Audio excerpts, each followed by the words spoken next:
Black day क्या है, ये दिन क्या होने वाला है, ये तो आपने जान लिया। अब ये भी जान लीजिए कि अल कादिर ट्रस्ट मामला है क्या, जिसमें इमरान और उनकी पत्नी बुशरा बीबी को सजा हुई। इस केस में 4 अहम किरदार हैं। इमरान खान, उनकी पत्नी बुशरा बीबी, अरबपति लैंड माफिया मलिक रियाज जो कई सारी टाउनशिप वहां बनाता है पाकिस्तान में, और बुशरा की दोस्त फरा गोगी।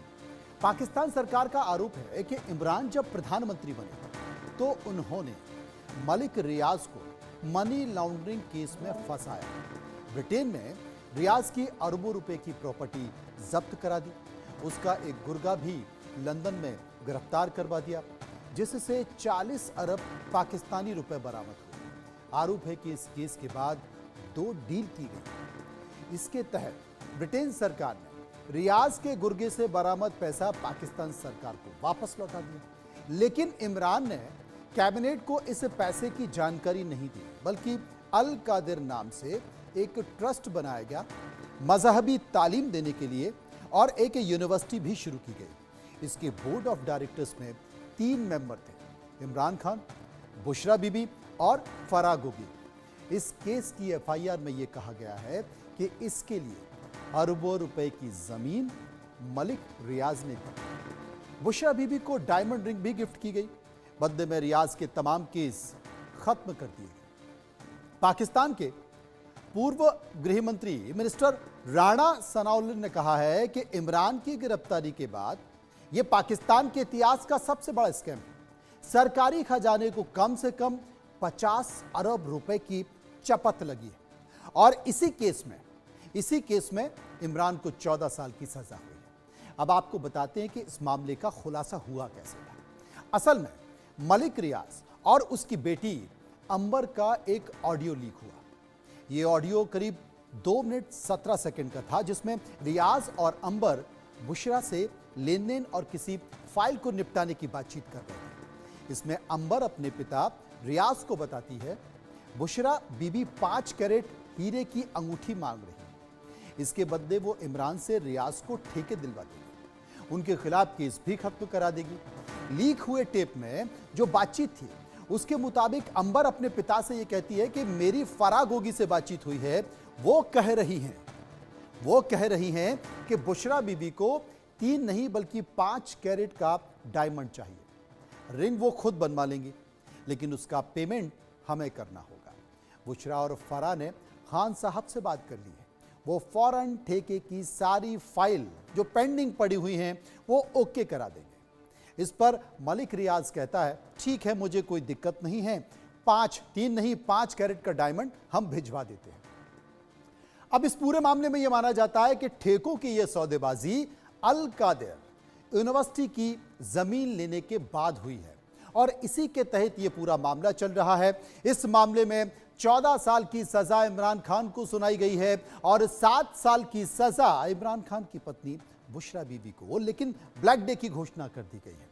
तो क्या पाकिस्तान में होने वाला है? पाकिस्तान की स्थिति क्या है? चौतरफा पाकिस्तान घिर रहा है, पाकिस्तान के माथे पर पसीना आ रहा है, और अब ऊपर से एक और बवाल। कर्नल रिटायर्ड JS सोडी विदेशी मामलों के जानकार मेरे साथ मौजूद हैं।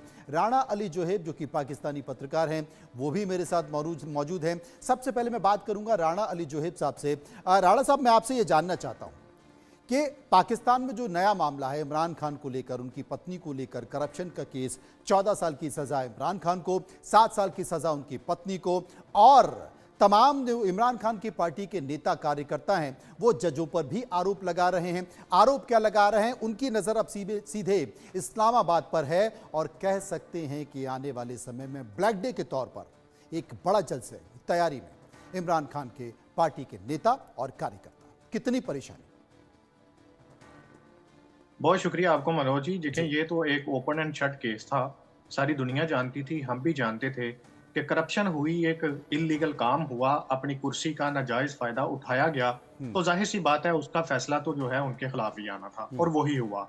आज जो फैसला दिया गया है ये अल कादिर ट्रस्ट केस में उनके ऊपर। देखें, यहाँ पे जो चीज है आपने शायद मिस कर दी अपने इंट्रो में, मैं वो एक चीज छोटी सी बताता चलूं। प्लीज। इमरान खान जब प्राइम मिनिस्टर थे तो उन्होंने जो सबसे बड़ी बात यहाँ पे हुई है इस केस के अंदर, वो ये है कि जो पैसा उन्होंने वापस मंगवाया वो 190 मिलियन था और 190 मिलियन से 171 मिलियन पाउंड जो हैं वो वापस कर चुके थे। इसके लिए उन्होंने इस्तेमाल किया अपनी कैबिनेट को और इस्तेमाल करने के बाद साथ-साथ उन्होंने सुप्रीम कोर्ट ऑफ पाकिस्तान का बैंक अकाउंट भी इस्तेमाल किया। ये बड़ी जो अहम चीज़ है, ये यहाँ पे डिस्कस होने वाली है कि उन्होंने एज़ अ प्राइम मिनिस्टर अपने इख्तियारात का नाजायज़ फ़ायदा उठाया। इसमें उनका साथ जो है वो उनकी जो बीवी है इस वक़्त बुशरा बीबी उन्होंने दिया और शहज़ाद अकबर जो इस टाइम पे बाहर बैठे हैं वो पाकिस्तान में नहीं है। ये चूँकि उस टाइम पे इमरान खान के स्पेशल एडवाइज़र थे, एसएपीएम यानी कि special adviser to prime minister थे। ये नैब के थे और इसके साथ-साथ इनके पास ये जो सारा मामला था जो आप ये समझिए कि एनसीए के साथ जो नेशनल क्राइम एजेंसी है यूके की, उनके साथ जो डीलिंग चल रही थी वो भी शहजाद अकबर ने की बेसिकली। उनके साथ जो ट्रस्ट डीड थी, जो राजदारी डीड थी, वो भी साइन शहजाद अकबर ने की। तो होना ये चाहिए था कॉन्स्टिट्यूशन ऑफ यहाँ पे मसला ये है कि इमरान खान वो वाहिद शख्स था कि जिसने बरतानिया के साथ ये एमओयू साइन किया कि पाकिस्तान का कोई भी जो सियासी या बड़ा आदमी है उसकी जो मनी लॉन्ड्रिंग है वो आप हमें अगर पकड़ते हैं तो पाकिस्तान गवर्नमेंट को वापस करेंगे, उस शख्स को वापस नहीं करेंगे। दरअसल उन्होंने ये जो पत्ता था ये खेला तो था शरीफ फैमिली के लिए, नवाज शरीफ और उनके बच्चों को फंसाने के लिए, उनके एवन फील्ड के जो फ्लैट्स हैं उनको हड़पने के लिए, उनको वापस करने के लिए। लेकिन ये सारा के सारा केस जो है वो उलट पड़ गया उनके अपने ऊपर ही। ये केस उलट पड़ गया, लेकिन एक सवाल और मैं पूछना चाहता हूं, क्योंकि अमूमन अब जब कोई मामला, कोई केस अदालत में चल रहा होता है तो जज क्या फैसला ले रहा होता है ये किसी को नहीं पता है। और फैसला आने के पहले ये पाकिस्तान की सोशल मीडिया में, पूरी दुनिया में ये पता चल गया कि इमरान खान को सजा होने वाली है, 14 साल की सजा होने वाली है। ये कैसे हो गया? जज साहब फैसला बाद में सुना रहे हैं और ये जो फैसला है, इस फैसले की जो सजा है वो पहले सबको पता चल गई।